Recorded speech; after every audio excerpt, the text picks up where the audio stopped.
نماز کے قریب ہم نہیں جا رہے، بھنگ چرس ہم پی رہے ہیں، ماں باپ کا ادب و احترام ہم نہیں کرتے۔ حکم تو یہ ہے کہ نماز کس کی عبادت ہے؟ تھوڑا سا اونچی آواز سے بول دو یار۔ حکم یہ ہے کہ اگر ایک بندہ نفل پڑھ رہا ہے، کیا پڑھ رہا ہے جی، اور اس کی ماں اس کو آواز دے دے، رب فرماتا ہے میرے نفل چھوڑ دے، ماں کی جا کے بات سن۔ آج ماں چلا رہی ہے پترا میں نے سودا لیا دے کرنا، میں تے واری لے کے ہی آواں گا۔ یقین جانو دل خون کے آنسو روتا ہے۔ ایک باپ ہے، 10 اس کے بچے ہیں، اکیلا باپ 10 کی پرورش کر رہا ہے، اور 10 مل کے ایک باپ کی پرورش نہیں۔ اگر باپ نے کسی کے گھر ڈیرا لگا لیا تو چیخاں نکل گئی، ابا میرے والا ہے خرچہ ہی بڑا ہو رہا ہے، اور میں بچیاں نو پالا بے نو پالا۔ تو اگر کسی نے کہہ دیا یار ابا تیرے گھر ہوندا ہے ذرا کپڑے چنگے پوا کے رکھیا کر، اور تو لے جا، پھر میرے آقا صلی اللہ علیہ وسلم نے ارشاد فرمایا اس بندے کی ناک خاک میں مل جائے، خاک میں مل جائے، خاک میں مل جائے۔ صحابہ کرام تڑپ گئے، یا رسول اللہ کون؟ ارے کس زبان اقدس سے نکل رہا ہے جس کو قرآن یہ کہہ رہا ہے وَمَا يَنْتِقُ عَنِ الْهَوَىٰ إِنْ هُوَ إِلَّا وَحْيٌ يُوحَىٰ، کہ میرا محبوب اپنی مرضی سے بولتا ہے نہیں، جب بھی بولتا ہے کلام الہی ہوتا ہے، کہ کلام خدا ہے، کلام محمد، اسی سے سمجھ تو مقام محمد۔ یا رسول اللہ صلی اللہ علیہ وسلم کون؟ فرمایا جس کی زندگی میں اس کے ماں باپ بڑھاپے کو پہنچ جائیں اور وہ ان کی خدمت کر کے جنت نہ حاصل کرے، اس جیسا بدبخت بندہ ہی کوئی نہیں ہے۔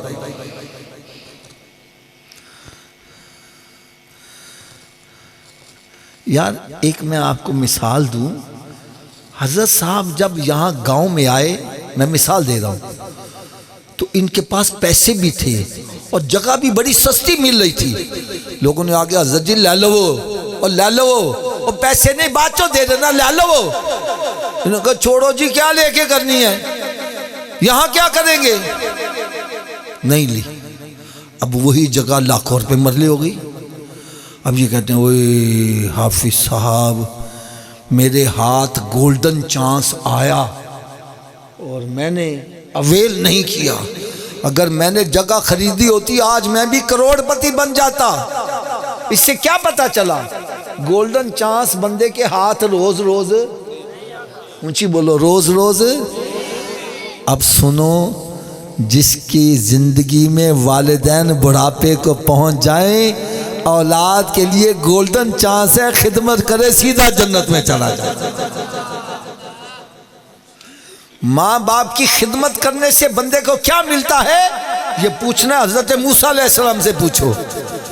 عرض کرتے ہیں مالک مولا جنت میں میرا پڑوسی کون ہوگا؟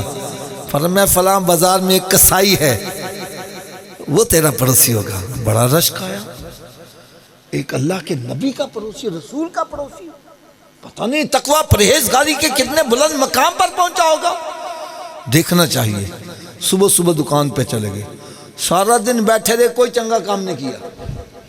چھٹی کر کے گھر گیا تو آپ ساتھ چلے پڑے، دیکھو راستے میں کوئی اچھا کام، دیکھا راستے میں بھی کوئی اچھا کام نہیں۔ جب گھر میں داخل ہوئے، آپ بھی داخل ہو گئے، دیکھا اس کے ماں باپ بوڑھے ہیں، معذور ہیں۔ اس نے جا کر منہ ہاتھ دھلایا ہے، ان کی خدمت کی، روٹی پکائی، اور ماں روٹی چبا بھی نہیں سکتی تھی، اس نے اپنے منہ میں لقمہ چبا کر نرم کیا اور ماں کے منہ میں ڈالا۔ جب وہ لقمہ ماں کے حلق سے نیچے نکلا تو ماں نے کہا پترا جا، اللہ تعالیٰ تجھے جنت میں موسیٰ علیہ السلام کا پڑوسی بنائے۔ سمجھ گئے اس کے پلے ککھ بھی نہیں ہے، یہ ماں کی دعا ہے جو اس کو جنت میں موسیٰ علیہ السلام کا پڑوسی بنا رہی ہے۔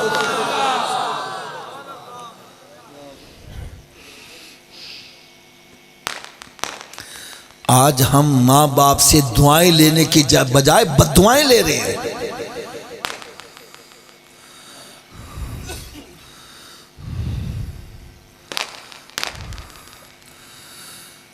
میرے آقا صلی اللہ علیہ وسلم نے ارشاد فرمایا ماں باپ بھی تمہارے لیے جنت ہے اور ماں باپ بھی تمہارے لیے جہنم ہے.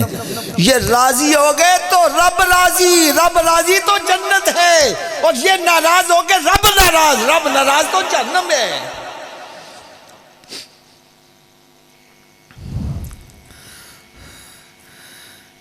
یار ماں باپ کی خدمت کرنے سے کیا ملتا ہے؟ میں ایک چھوٹی سی مثال دیتا ہوں. حضرت صاحب آپ 10 لاکھ روپیہ لگا کے حج کر کے آؤ، کتنے پیسے؟ اونچی بولو. کوئی گارنٹی ہے قبول ہے کہ نہیں ہے؟ گھر بار بھی چھوڑا، پیسے بھی خرچ کیے، اور جا کے جنگلوں میں ڈیرے لگائے. منی مزدلفہ عرفات جنگل ہی ہے نا. اپنی جان کو ہتھیلی پہ بھی رکھا، پھر بھی کوئی قبولیت کی گارنٹی نہیں. لیکن میرے آقا صلی اللہ علیہ وسلم نے ارشاد فرمایا جو اپنے ماں باپ کے چہرے کو محبت اور پیار سے ایک مرتبہ دیکھے رب تعالیٰ اس کو مقبول حج کا ثواب عطا فرماتا ہے. ارے خالی دیکھنے سے اگر مقبول حج کا ثواب ہے تو ان کی خدمت کرنے سے کتنا ثواب ملتا ہوگا.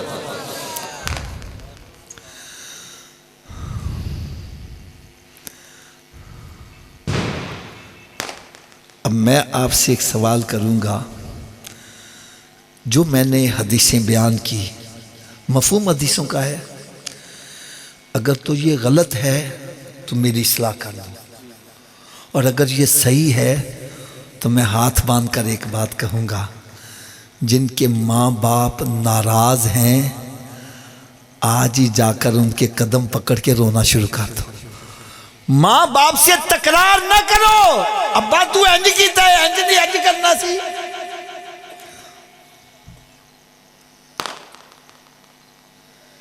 اس لیے کہ میرے آقا صلی اللہ علیہ وسلم صحابہ کرام علیہم رضوان کے درمیان جلوہ افروز ہیں، اور ارشاد فرما رہے ہیں ماں باپ کے ساتھ اچھا سلوک کرو. ایک صحابی کھڑے ہو گئے، یا رسول اللہ اگر ابا ظلم کرے پھر سان کی کرنا چاہیے؟ ہوندہ ہے نا ابا بڑا ظالم ہے. میں نے کہا کس طرح؟ کوئی کو پتہ نو سب کچھ دے جا رہا ہے، سانو پوچھنا ہی نہیں. یہی ہوتی ہے نا. یا رسول اللہ اگر باپ ظلم کرے پھر اولاد کو کیا کرنا چاہیے؟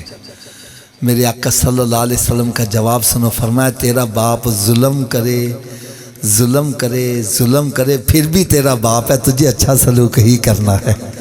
تجھے اجازت نہیں کہ باپ کو گریبان سے پکڑ، تجھے اجازت نہیں کہ باپ کو گالیاں نکال، تجھے اجازت نہیں کہ باپ کو دھکے دے کے باہر نکال.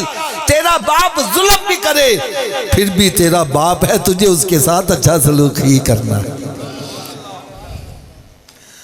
تو باپ سے تکرار نہ کرو، ماں سے تکرار نہ کرو. ماں تو انج کیوں کیتا؟ ماں جو کچھ مرضی کرے تیرے لیے ماں ہے، تجھے اس کا ادب و احترام نہیں کرنا. تجھے اس کے چہرے کی زیادہ سے مقبول حج کا ثواب ملے گا.